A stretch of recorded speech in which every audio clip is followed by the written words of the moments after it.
Hello everyone, and welcome to Classic Gaming Today, where we take a look at the gaming experiences of the past through the eyes of the present. I am your host, Tony, and today we're going to look at Toonstruck, a third-person point-and-click adventure game developed by Burst Studios and published by Virgin Interactive Entertainment back in 1996 for the Microsoft DOS computer platform. We're going to be talking about Toonstruck in just a couple minutes, but first, as is usual, just a little bit of housekeeping up front. This is episode number 44. I am excited to be here. I hope all of you are as well. If you'd like to reach out, let me know how I'm doing, provide feedback, comments, suggestions, or just talk about classic games and technology in general. I would love to hear from you, and there are a few ways you could reach out. I have an email address, which is classicgamingtoday@gmail.com. I have a Twitter account with the handle @classicgamingt, and we have a Discord server with the link in the show notes. Discord is probably the best way to interact with me and the rest of the community. It's really a great spot to have all sorts of discussions. We've been having a lot of fun out there, so I do encourage you all to join the discussion if you feel so inclined. I'd also like to mention that starting in August, so we're around a week away now, starting in August, we will be launching our Patreon for the podcast. So definitely keep an eye out for that. Not quite ready to be published yet, but I'll have more information in next week's episode about how you can get engaged there and what perks come along with the Patreon. No pressure at all. This podcast will remain absolutely free and will still follow the same format and structure that everybody has come to expect from the podcast. But for those of you who want just a little bit extra, the Patreon will be available to hopefully fulfill that need. For anyone who may be new, welcome. I just want to take a brief moment to go over the anatomy of an episode because, for the most part, all of our episodes follow a very similar format and structure. We will always start by talking about the history of the game in question, the historical context. Where does it sit in the overall history of video and computer games? And then we do a pseudo-review kind of section. And I say pseudo-review because it's not like we assign a quantitative value or a star ranking or anything like that. But we do talk about every single game from several different perspectives. We look at the graphics. How does the game look? The sound and music. How does the game sound? The narrative and/or story, if the game has one. Playability and controls, and overall feel. What does it feel like to play the game today versus when it may have been released 20, 30, maybe even 40 plus years ago? And we do all of that to reach a verdict as far as how well the game holds up today. And to do that, we assign each game to one of several categories. At the very top of our list is the pantheon of classic gaming.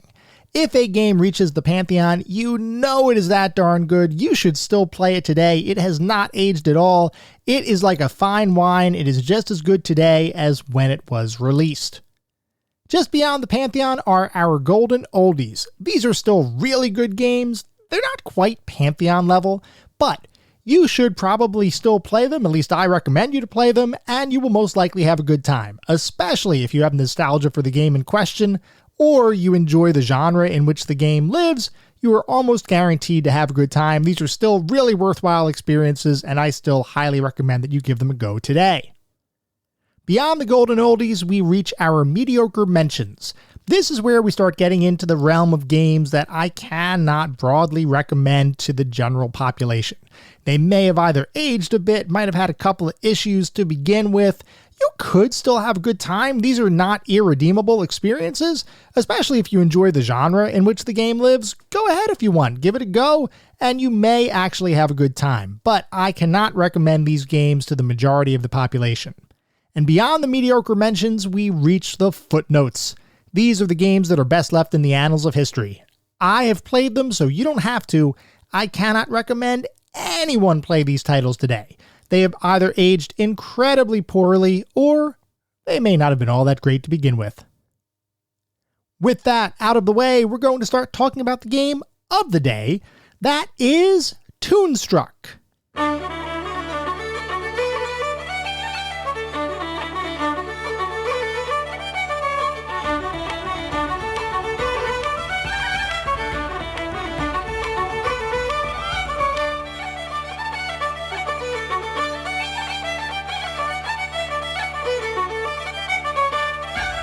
Toonstruck is a third-person point-and-click adventure game developed by Burst Studios and published by Virgin Interactive Entertainment, released in 1996 for the Microsoft DOS computer platform.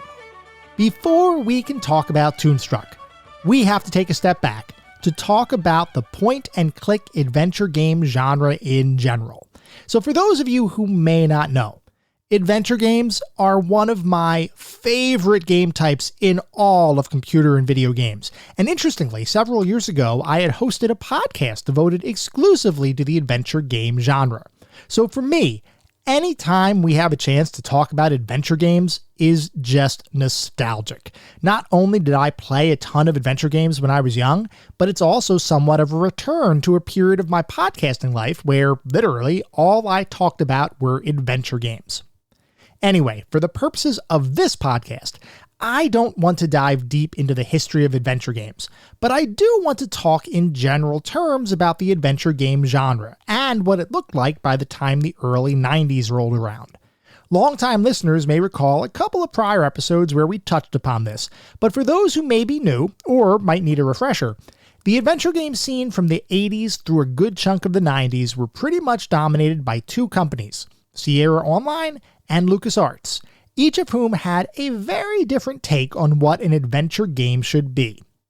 For Sierra, even from their earliest titles back when they were known as online systems, an adventure game was an opportunity to challenge the player, oftentimes both from an intellectual viewpoint as well as simply from the perspective of the sheer number of pitfalls, hazards, and dead ends built into their titles.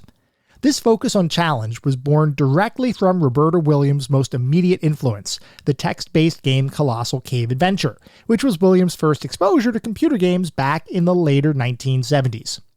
As soon as she sat down at the computer and typed her first verb command into the terminal, she was hooked, and she quickly became obsessed with exploring every nook and cranny of the massive cave system built into the game, uncovering all of its secrets and, as was the case for many games of the time, figuring out what to do through trial and error rather than a streamlined, user-friendly kind of experience. The game was challenging, and it was in some ways unfair, but it was also something that Williams loved. So, when the time came for Roberta to design her own game, she knew she wanted to create something in a similar vein to Colossal Cave Adventure, a game that wouldn't hold the player's hand and would instead reward perseverance and problem-solving over simply providing a more casual arcade-like experience. This general principle would become the framework of the entire company, as throughout the 80s and 90s, Sierra would employ a number of designers who would deliver difficult but rewarding experiences to players around the world. For the most part, these experiences tended to veer more towards realism and seriousness rather than comedy, and generally speaking, when you picked up a Sierra title, you knew you were in for a challenging experience. By contrast, the team at LucasArts, which was George Lucas's interactive entertainment company, took a different approach in developing their adventure titles. Rather than reveling and killing their players for simply exploring the game's world, the team at LucasArts decided to create experiences where it was almost impossible to get locked into a dead-end state, or to die, instead allowing players to explore whimsical, oftentimes cartoon-like settings filled with comedy and parody, as opposed to the seriousness of many Sierra titles.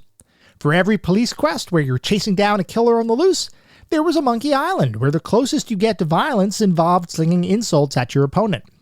The two companies were incredibly prolific throughout the 80s and into the 90s, and the distinct difference in their approach to design led to a little bit of a divide between the adventure game playing population. I even saw this in my own house. I was a Sierra kid, through and through, while my brother preferred the more comical and less inherently deadly LucasArts adventures. That's not to say that gamers didn't have an appreciation for both companies and their titles, but generally speaking, people tended to gravitate towards one a bit more than the other. So while Sierra and LucasArts were undoubtedly the biggest adventure game developers out there, there were obviously other companies that were experimenting with their own adventure game designs in the hopes of grabbing a piece of the market. One of those companies, and a company that we've talked about a little bit before, was Virgin Interactive Entertainment. For those who have listened to the podcast for a while, You may recall that Virgin Interactive was one of the bigger video game publishers of the time, with many of their releases focused on licensed properties like Terminator, RoboCop, and various Disney characters and movies. That's not to say that the company shied away from other titles, though, and in early 1991, they had just heard a pitch for a potential adventure title from two relatively new employees, Rob Landeros and LucasArts alumnus Graham Devine. Devine and Landeros had an idea for a new kind of adventure game, something very different than the traditional LucasArts and Sierra titles that were prevalent in the market.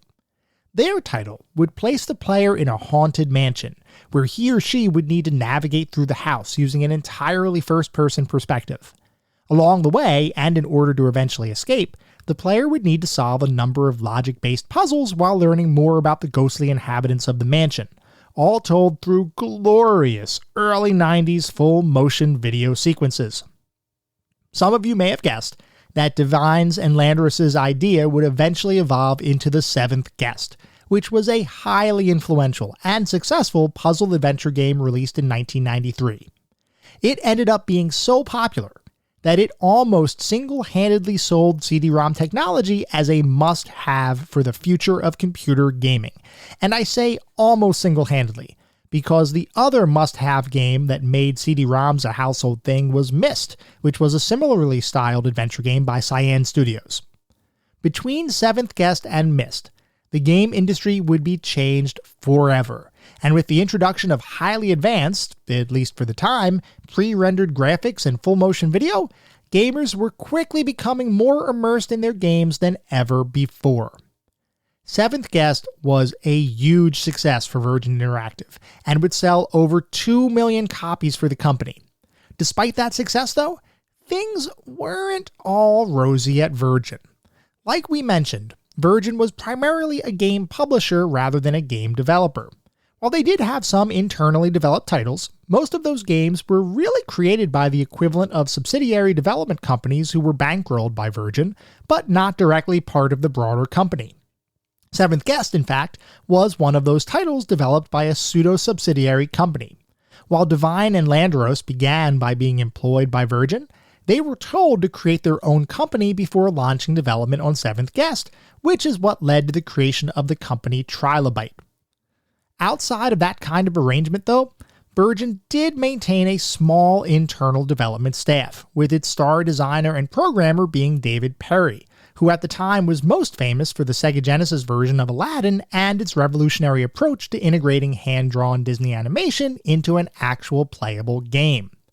Right around the time Seventh Guest was nearing completion, David Perry and his team decided to leave Virgin Interactive and start their own company, Shiny Entertainment, which left Virgin Interactive with a bit of a gap in their internal development team. Virgin recognized that they needed to fill the hole left by Perry's departure, so they decided to stand up a new development company that would operate independently, similar to Trilobite, but would be owned solely by Virgin. That company would be named Burst Studios and would be led by two industry veterans, Chris Yates from Westward Studios and Neil Young, who had previously worked at Probe Software alongside David Perry. With Yates and Young in place, the studio began to bring on additional staff, eventually building out a team that was comprised almost exclusively of game designers, programmers, artists, and others who had a significant amount of game industry experience. In short, Burst Studios was designed to be a veteran game developer, and Virgin had high hopes for the company. As the team at Burst Studios sat down to begin thinking about what their first title was going to be, they came to a crossroads. They knew they wanted to create something state-of-the-art, and they had access to both high-end industry talent as well as high-end development tools to make that happen. Virgin similarly wanted to really push the envelope of what would be possible from a technological perspective. They had just released Seventh Guest, and while that title would be an early showcase for CD-ROMs, Virgin was looking to Burst Studios to create the next must-have experience for the rapidly expanding technology. With that general desire in place, the team started to brainstorm ideas. Relatively early on, it was decided that the game they were going to create would be an adventure title, and like we talked about, there were really 3 overall adventure game styles at this point to choose from. You had the mercilessly challenging Sierra Online games, the comedic cartoon experiences of LucasArts, and now the first-person puzzle stylings of Virgin's own Seventh Guest, and of course Cyan Studios' Myst. But the team didn't want to make any decision about the style of the game until they understood what the game would actually be about, and in order to determine that, Burst Studios ended up taking inspiration from Hollywood. So at this point, we have to take a step back and look at an incredibly popular and successful film released back in 1988, the Disney-produced Who Framed Roger Rabbit.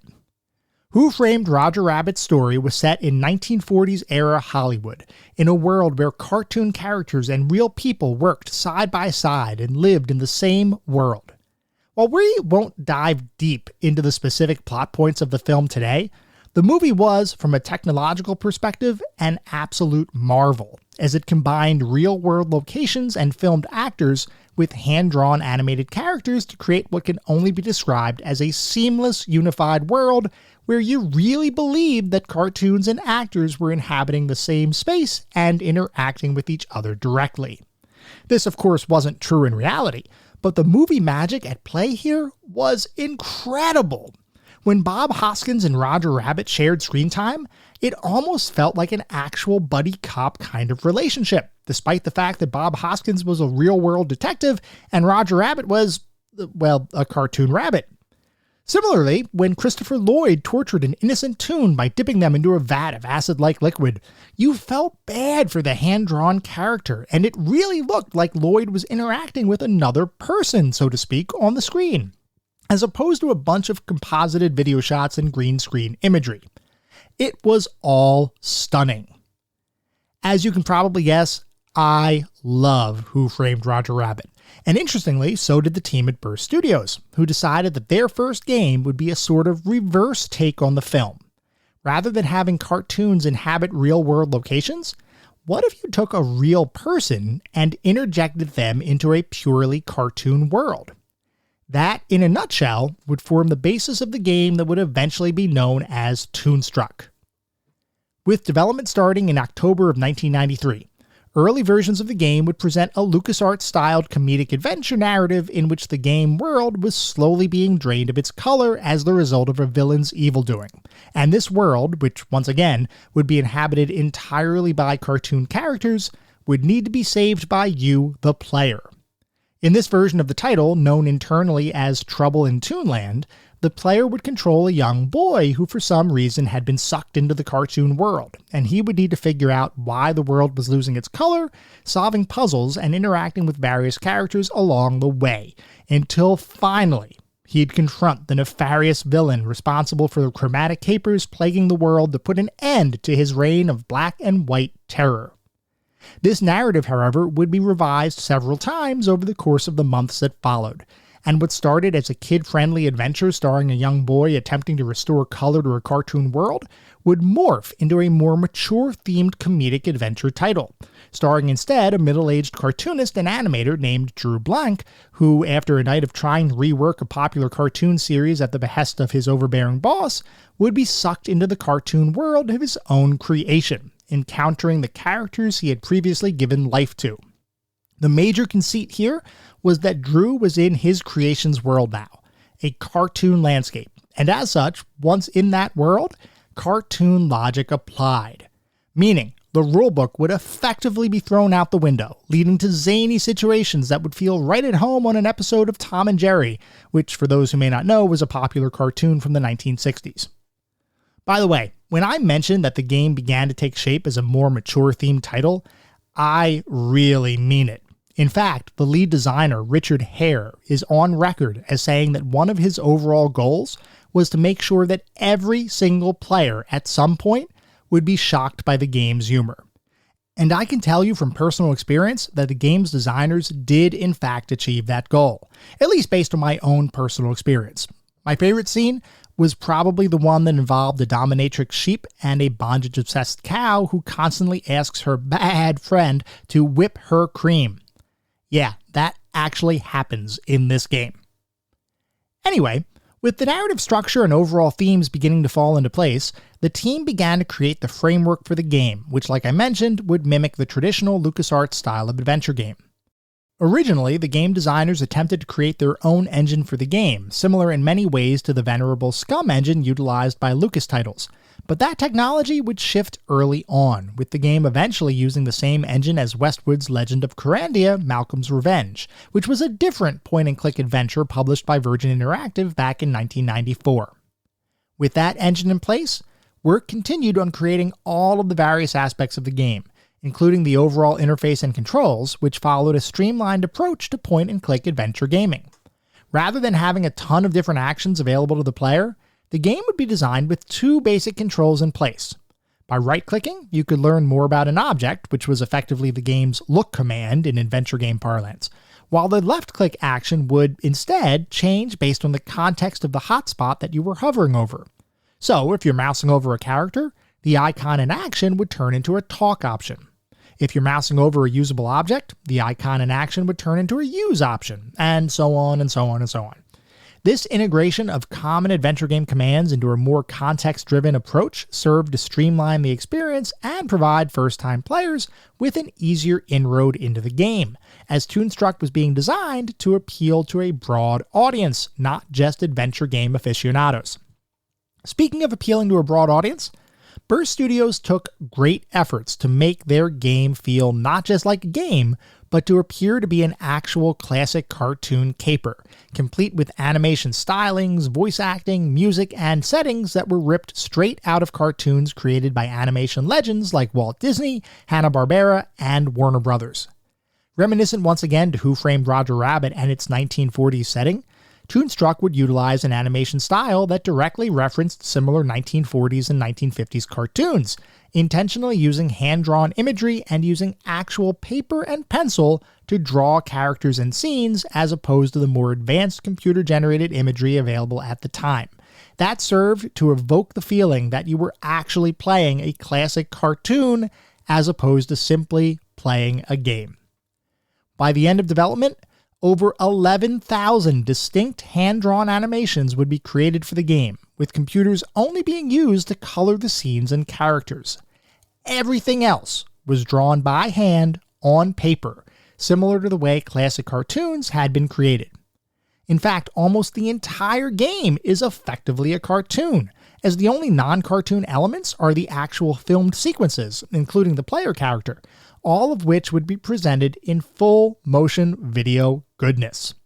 And here, the team at Burst Studios scored another win, as they were able to cast Christopher Lloyd as the main character Drew Blank. Lloyd, like we mentioned, had previously played the main villain in Who Framed Roger Rabbit, so he was very familiar with working in a green screen environment where his co-stars were animated rather than living. The team at Burst Studios recorded Lloyd in front of a green screen using an 8-camera system that was designed to capture his performance at every angle, allowing for the full motion video images to be scaled perfectly regardless of what actions the player may take. Interestingly, Christopher Lloyd's costume and overall visual style was designed in such a way as to facilitate this scaling and integration into the game world, with the design attempting to maximize symmetry and simplicity. As an example, the jacket that Lloyd wears throughout the game has no buttons, an intentional decision designed to make it easier to maintain a consistent look for the character. Similarly, Lloyd's hair would be brushed back and parted in the middle, once again to make it easier to scale the character and avoid issues that could crop up with more distinct, unsymmetrical features and the integration into the game's world. Eventually, all of the video sequences, which apparently equated to hundreds of hours of live performance, were then ingested into powerful workstations to perform post-production work, as well as ensure that the colors and lighting from the background images were synchronized with the recorded video.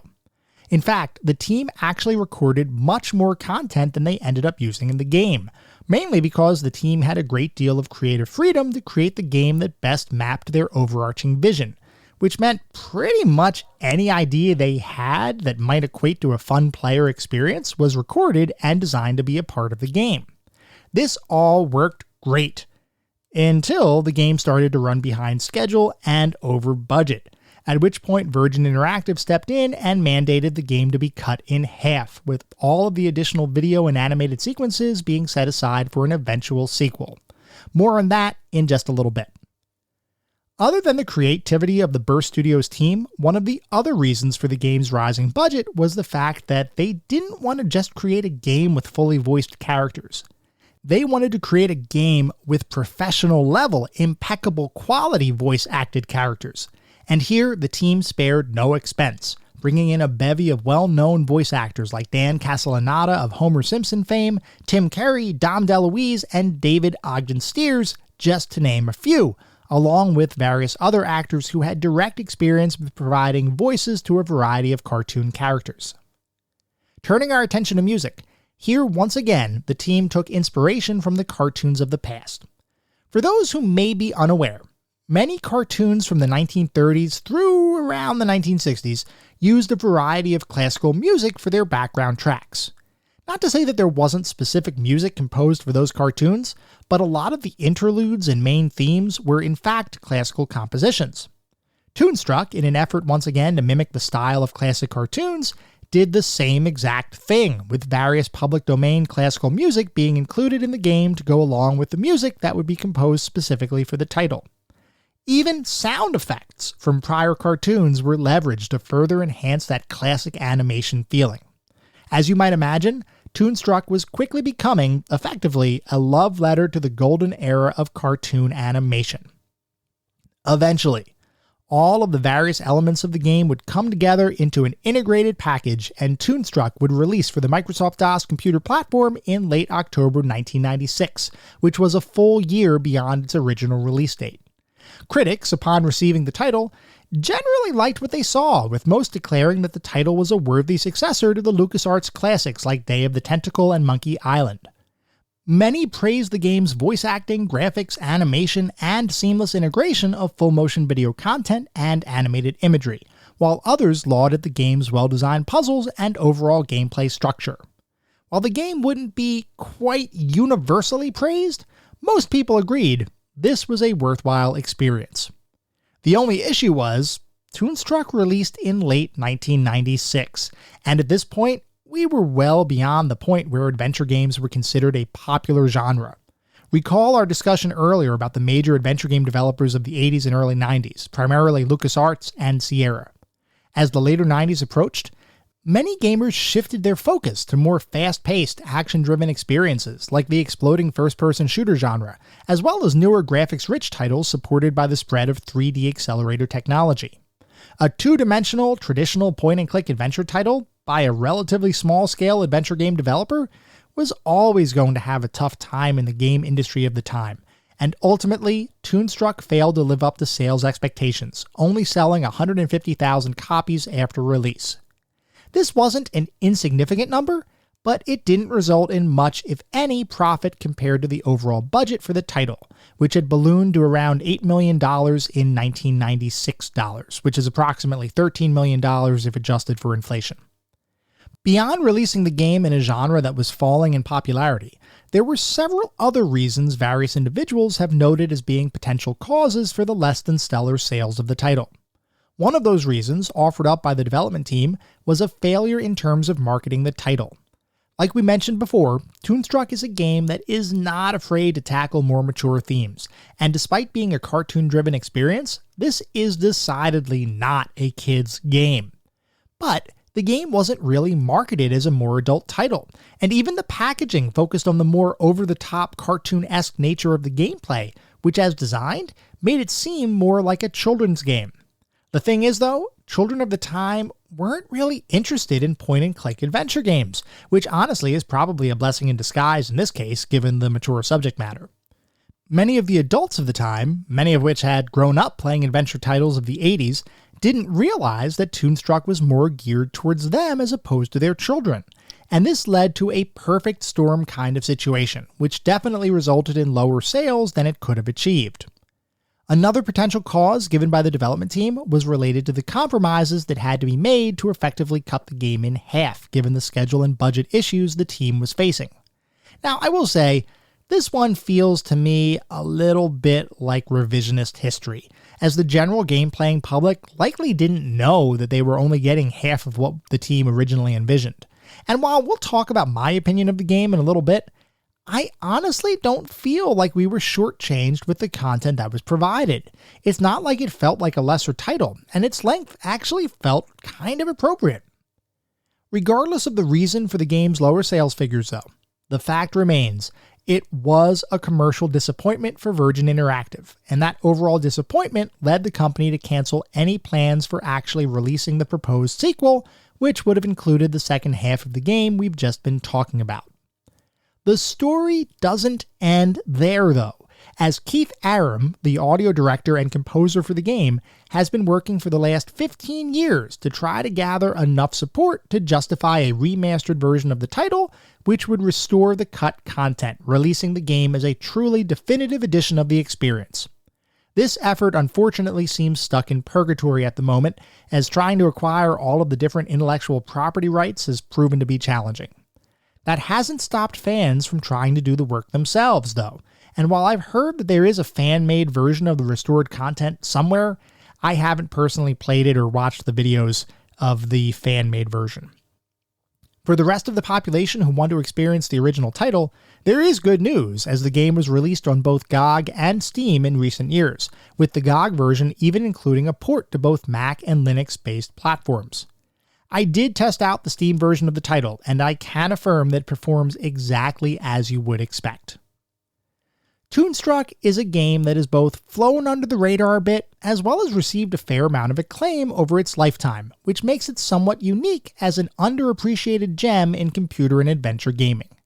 Some publications have even gone so far as to nominate Toonstruck as one of the best games ever created, yet today, you don't really hear about it all that much. From my perspective, that's definitely a shame, as Toonstruck is one of the more intriguing adventure titles I've played in recent memory. As a truly interactive cartoon, it provides an adventure game experience that, while following pretty closely to other LucasArts-styled efforts, still forges its own path. With a unique setting, characters, story, and concept, Toonstruck is one of those titles that should not be relegated to a forgotten moment in history. While its impact and overall reach is limited, that doesn't in any way discredit what it did accomplish, which is the delivery of a quality experience that any true adventure aficionados owe it to themselves to check out. Despite being inspired by LucasArts, it never quite lives up to the success of that company's titles, but as its own standalone cartoon tale, it is definitely an experience that deserves to be recognized and remembered.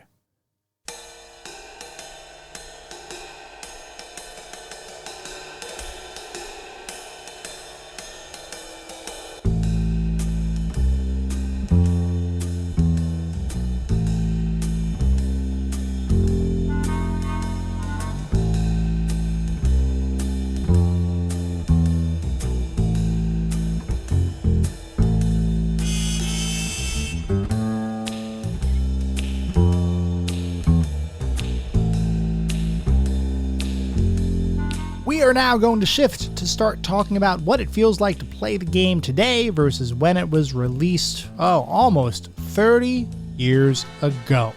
So just to refresh everybody's memory, Toonstruck is a third-person point-and-click adventure title. So let's talk about what that means. Generally speaking, Toonstruck is pretty much a stereotypical, prototypical third-person point-and-click adventure title. You navigate around the game world using exclusively your mouse. Now, there are a few differences here, though. There's no map, which is unlike a lot of other adventure titles. A lot of times in adventure games, you will have a map that helps you navigate to far-off locations. A lot of times it might be a map of a city, like what you might see in Gabriel Knight's Sins of the Fathers, or it might be a map of an island, like what you might see in The Secret of Monkey Island. In Toonstruck, no map at all. Every place you need to go, you have to actually walk to yourself. But I will say, the cool thing about Toonstruck is that everything is connected, at least for the most part. And the game is kind of divided into two parts. And I'm not going to get into any sort of spoilers just in case anybody wants to play it. But the first part of the game, everything is interconnected. In the second part of the game, everything is interconnected. but there is a gap between the first part and the second part because of narrative reasons, and once again, I'm not going to get into that because of potential spoilers. But suffice it to say that as you navigate around the game world, it really does feel like you're walking around a true world because every movement from screen to screen feels very nicely integrated. As you're navigating around the world, you control a digitized version of Christopher Lloyd, and you perform all of the traditional kinds of adventure game shenanigans that you would expect. So that includes solving puzzles, combining inventory items to make new items, talking to characters, and all of that good stuff. There are two unique aspects to the game, though, that serve to shake up the overall experience. One of those aspects of the game that is unique and different is the fact that you are existing in a cartoon world, which means throughout the entire game, cartoon logic applies. So as an example, if you see a pepper trapped behind a spiky plant, you're not simply going to get a pair of shears and cut down the spiky branches. You need to go through a bunch of steps to acquire a deadly poison using a golden watering can that you had to steal from a trophy room, but only after a friendly sheep and cow get turned into a dominatrix and sub pair who had turned their former horse companion into a source of glue. Actually, you know what? That kind of just sounds like straight up adventure game logic, but trust me, it feels more cartoon-like when you're actually playing the game. Anyway, the second aspect of the game that is different than many other adventure titles is that you have a nearly constant companion character who you can both interact with as well as use as potential solutions to various puzzles. That companion, whose name is Flux Wildly, also takes part in conversations that you have with other characters and is normally a source of comedic relief throughout the adventure. It's also voiced by Dan Castellaneta, who does a thoroughly impressive job with the role. Now, this is not the only adventure title that utilizes a sidekick kind of character that tags along with you, but I will say that it was one of the better ones as far as integrating the sidekick into the rest of the game, both from a puzzle perspective as well as just the overall interactions and conversations and interjections that your sidekick has as you're having dialogue with other characters. The dialogue in the game, by the way, is also a bit unique. When you start talking to a new character, you're presented with two icons, an ice cube and a hand in the stop pose, which basically means end the conversation. The ice cube is meant to represent the action of breaking the ice, which basically serves as a springboard for any other dialogue choices that may follow, all of which get added as options to discuss once they arise in conversation. And those dialogue options are handled via graphical icons rather than any sort of long list of topics. And each dialogue is a very direct affair. You're not going to be asking every single character about every single clue or object that you've discovered in the game. The game just simply doesn't allow that to happen. Actually, now that I'm thinking about it, I don't think there was a single instance where a character said, "I don't know anything about that," or were one of the various versions of that phrase. Because a lot of times you're playing these adventure games and you have a laundry list of topics. And I know the way I play adventure games. If there is a topic available to me to ask another character about, I am going to ask them whether it's related to something they should know about or not. And oftentimes they'll come back with a generic, "I don't know anything about that" kind of response. In Toonstruck, there is none of that because you can only ask characters about things that the game tells you they know about, and it was refreshing. At the same time, it was kind of streamlined, which is both good and bad. Good in that it made the game just flow really nicely, but bad in that it removed just a little bit of player agency because it wasn't like you could pick from all these random topics and try to piece together your own story or clues. It was really kind of handed to you a little bit more directly, which once again was fine, just a little bit different than the traditional adventure game experience. Now, I had just mentioned that the game was a very direct affair, and truthfully, the entire game can be looked at as being a very directed kind of experience. There is very little fluff here. Whereas many adventure games have a degree of content that's not really needed for the core experience of playing the game, in Toonstruck, nearly everything is a required part of your journey. That's not to say that the game is linear. And in fact, there are a number of multi-part puzzles that can be tackled in a variety of ways and sequences, which actually makes the game fairly open-ended. Even the core quest of the first part of the game, which includes finding the pieces needed to build a cutifier contraption, it all just reflects the open nature of the gameplay, or the open-ended nature of the gameplay. It's not like you have to find object 1 before you find object 2. You can find the objects in pretty much any order, and your ability to find those objects is dependent upon your ability to solve all of the different sub-puzzles that allow you to eventually reach those eventual conclusions. So it is very open-ended. The way it works is you're basically given that quest to collect those 12 different items, and the game never tells you what those items are, by the way. So the way this works, I'm just going to go into it real quick because I thought it was pretty ingenious. The game's central premise for the first part of the game is that there's an evil being who is using a device known as the Malevolator to basically destroy the cartoon world. It turns everything in the game either drab or just simply evil. And your job is to build a cutifier, which effectively is the opposite of the Malevolator. It's supposed to restore the world to its former cutesy beauty kind of state. And you're not told what objects you need. They're told that you need 12 distinct objects, and you're told that you need the opposite of the objects for the Malevolator. So early in the game, you get a set of blueprints, and the blueprints show you how the Malevolator was created. And it has a bunch of objects around in a circle, and you're basically told that you have to get the 12 opposite objects of whatever was in the Malevolator. So not to go into like spoiler territory, but let's say one of the objects was salt, just as an example. Well, you would probably want to find pepper because pepper is the opposite of salt, so to speak. So that's kind of the way that first quest goes. But the game never tells you how to do that. It doesn't tell you where to go. It basically opens up this game world and you just start talking to characters and interacting with the game, and you have to try to figure out how to find those things. And even after you find those objects, you're never told that the item that you receive is actually part of your main quest. It's up to you to figure it out. And I can tell you from personal experience that sometimes you're looking at all these objects in your inventory, and you look at them and you're kind of thinking, I don't know what the heck this item is going to be used for. I don't even know how it applies to the game. There's got to be some puzzle out there that I'm not finding or something like that. And then you go back and you look at the Malevolator diagram and you kind of apply a little bit of lateral thinking and some interesting game logic, and you look at it and then you discover, wait a second, that object is actually one of the opposite items for the creation of the cutifier to eliminate the Malevolator.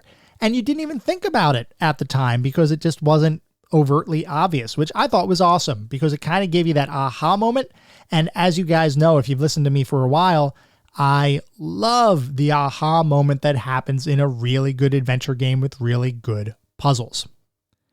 Anyway, just a mild tangent there because I thought it was really well done. But for the most part, Toonstruck is pretty much as open-ended and multi-directional as any adventure game title can be. That first quest that I was just talking about is just one example, and the rest of the game is filled with them. It just does all of that without any sort of fluff or any unnecessary components. You're not going to get a ton of extended lore. You're not going to get a ton of unnecessary hotspots. It is just the game. And that translates into an experience that is streamlined yet chock full of content, which I'm guessing many adventure gamers are going to enjoy. Before we get into the more specific aspects of the game, like the graphics and the sound and the music, I do want to take a look at what the back of the box says, because as you all know, I love looking at the back of the box. I love learning about how different companies marketed their titles for trying to sell it on the store shelves. And around this time in the mid-90s, you were starting to get a little bit more information around different games that were coming out. We still didn't really have the internet or YouTube, certainly, as far as gameplay videos, but we did have quite a bit of media that we were able to consume to tell us what games were about. Regardless, when we were in a video game or computer game store, a lot of times your reasoning for buying something was based on what the box looked like.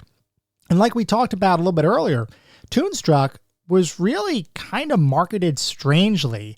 in that it didn't really hit their target demographic of the more mature kinds of gamers. It was almost like it was marketed more towards children, even though it was a mature title.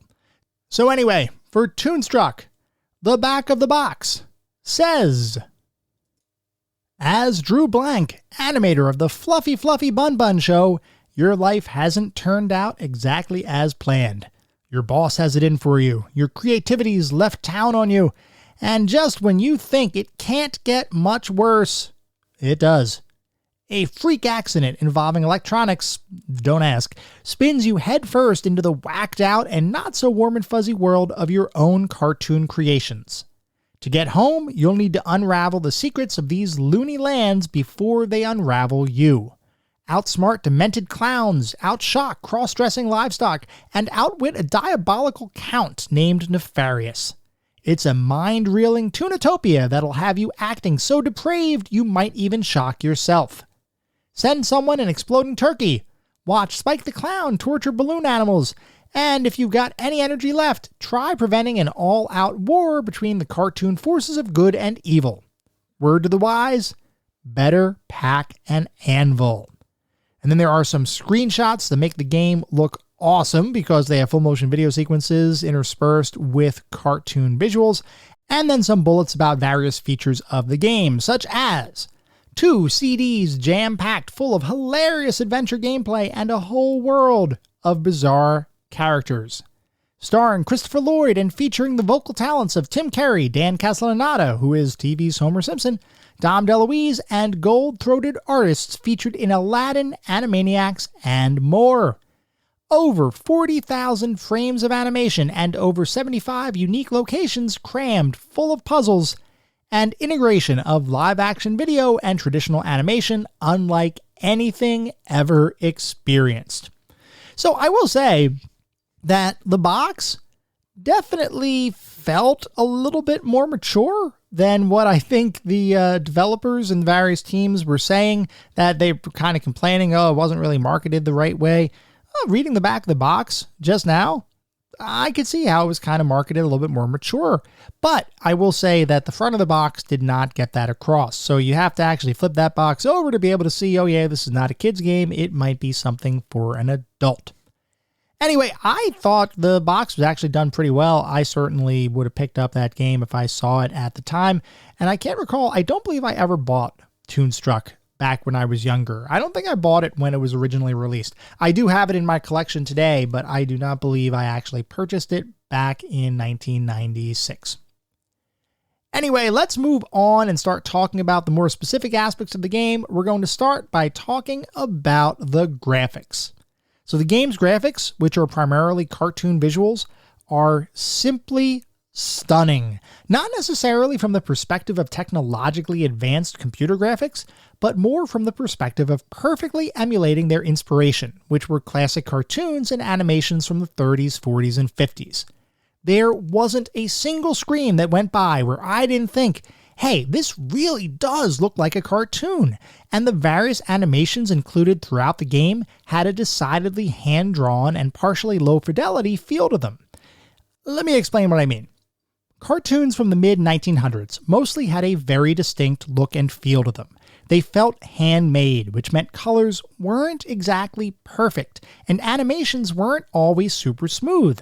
But you could always tell what the artist's vision was behind the character or scene or environment, and sometimes they even approached a painterly kind of quality. This is exactly what you see when you play Toonstruck. There was intention behind not using the technology of the day to create a more high-definition, so to speak, version of the visuals. The development team wanted to emulate classic cartoons, and they succeeded with flying colors. This overall care and attention applies to every single background screen in the game, as well as the whole world, which is effectively a living, breathing cartoon.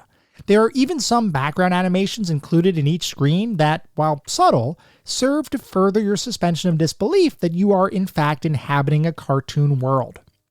As far as actual character and item designs go, all of them are pretty much top-notch, and every element in the game both feels unified as well as distinct from one another.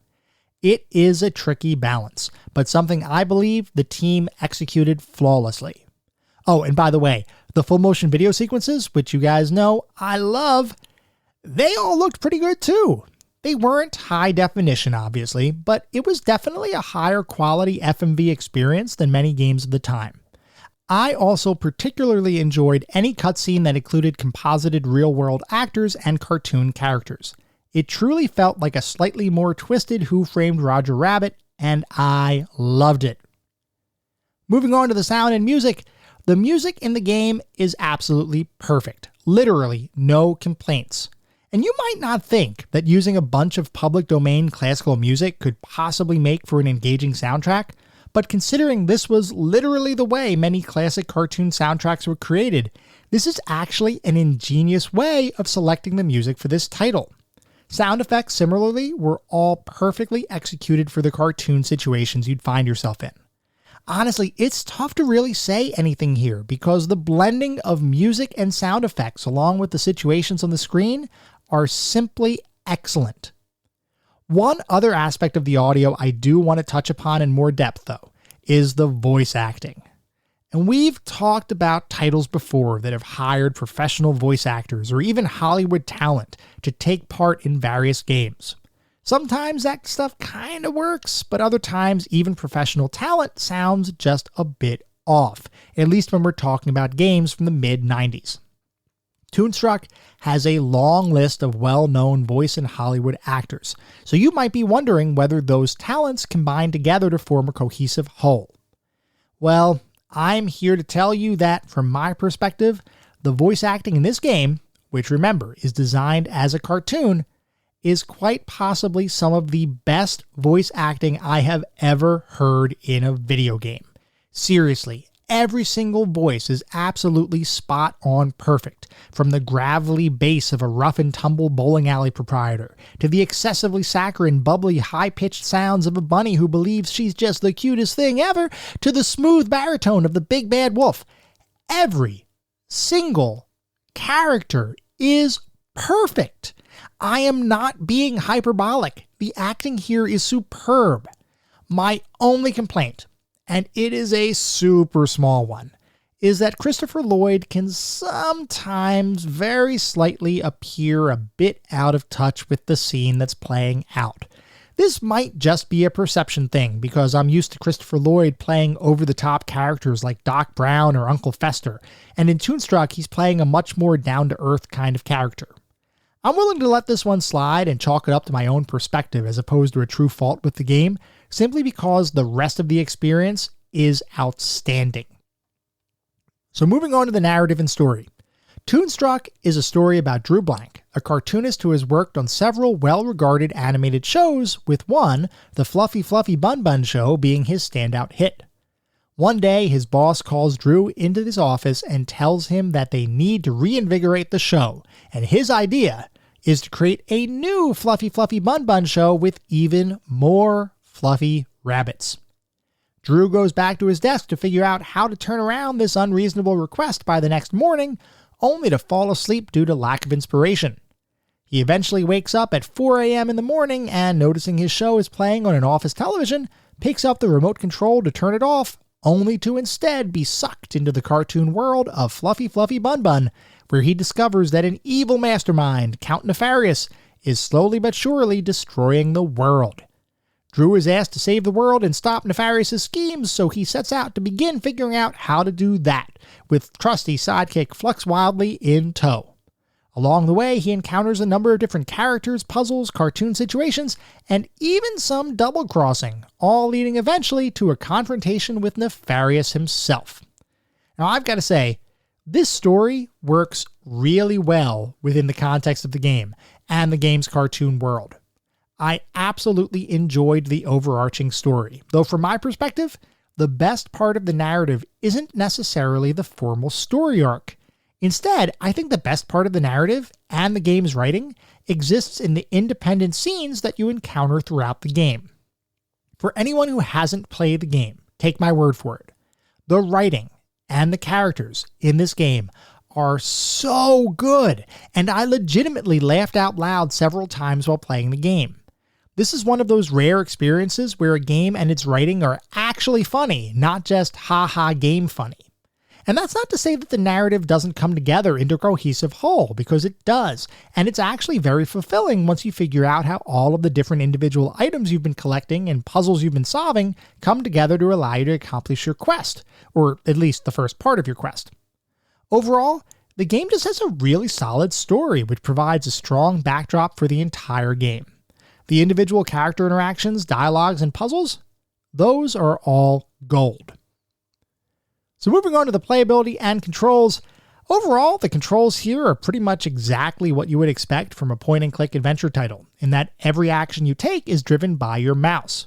Like we talked about briefly before, if you right-click, you can learn more about any hotspot or object that you're clicking on, and if you left-click, the game will default to the most common action that corresponds to the item or hotspot you've selected.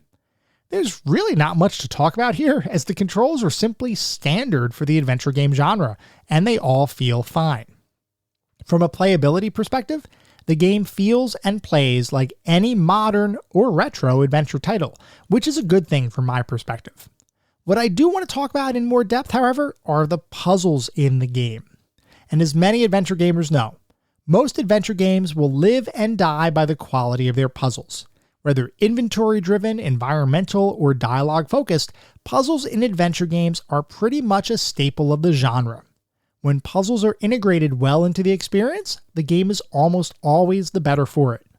When puzzles feel simply tacked on, the rest of the game feels like less of a cohesive whole.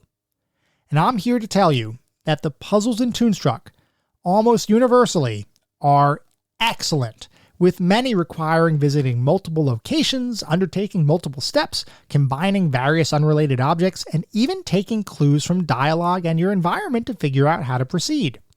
I'd put the puzzle design here up against some of the better games in the adventure game genre, with its most direct analog being games like Day of the Tentacle. I'd even offer that some of Toonstruck's puzzles, particularly the multi-part Cutifier quest that we talked about before that covers basically the first 2/3 of the game, are likely representative of some of the best puzzle designs you will ever see in an adventure game. Now, that's not to say that it's perfect, and in particular, there are two puzzles that I thought were just a little bit of a stretch. One of those puzzles at least had a basis in a fairly popular fairy tale, so you could kind of surmise the solution to that one. The other puzzle, however, is one that is simply unnecessary given the other options available to you at the time you encounter it. I'm being intentionally vague here to avoid spoilers, but if anyone is interested in learning more about the specific puzzles that I'm referring to, feel free to shoot me a note and we can discuss. Otherwise though, the game plays great, it controls great, and it is a worthwhile experience from beginning to end. So overall, how did Toonstruck feel to play? Well, for me, playing Toonstruck was a breath of fresh air. It represents a high-quality, well-designed adventure game experience that feels timeless. It was both instantly recognizable, given it followed traditional adventure game frameworks, while also being wholly unique, given its setting, characters, story, and overall quality of acting and animation. All of this combined together to create an experience that feels unforgettable, and I honestly can't speak highly enough about how good it felt to play this game. So overall, what is our verdict? I'm going to be very blunt. Toonstruck is one of the best adventure games of all time. I am surprised. I regret that I never played it before, but it is one of the best adventure games of all time. And I have played a ton of adventure games over my lifetime, so this opinion isn't coming from a place of limited perspective. The simple fact is, Toonstruck exceeds expectations at every turn, and it is one of my deepest regrets that I never played the title until just a couple weeks ago. The team that created the title effectively out-LucasArts, creating an experience that stands toe-to-toe with Lucas's best titles and even surpasses them. Truly, this is an exquisite adventure title. It probably goes without saying, but Toonstruck absolutely belongs in our pantheon of classic gaming. And even further, it belongs on the Mount Rushmore of adventure games in general. This is a title that you should not miss. If you're like me and you thought, it's probably good, I'll get around to it eventually, don't delay any further. You owe it to yourself to play this one. Savor it, enjoy it, laugh at it. It truly delivers everything I could want from an adventure title, and for that reason, Toonstruck is our newest member in our pantheon of classic gaming.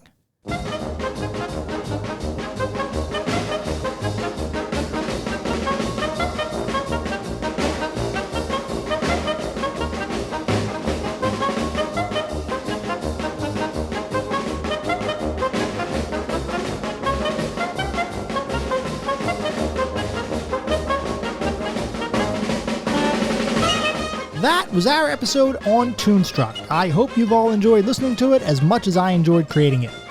If you'd like to reach out, let me know how I'm doing, provide feedback, comments, suggestions, or just talk about games and classic technology in general, I would love to hear from you, and there are a few ways you could reach out. I do have an email address, which is classicgamingtoday@gmail.com. I have a Twitter account with the handle @classicgamingt, and we also have a Discord server with the link in the show notes. Discord is probably the best way to engage with the rest of the community and myself. You can certainly feel free to send me a note in any mechanism or any way that you see fit, but Discord is pretty much the spot for this podcast.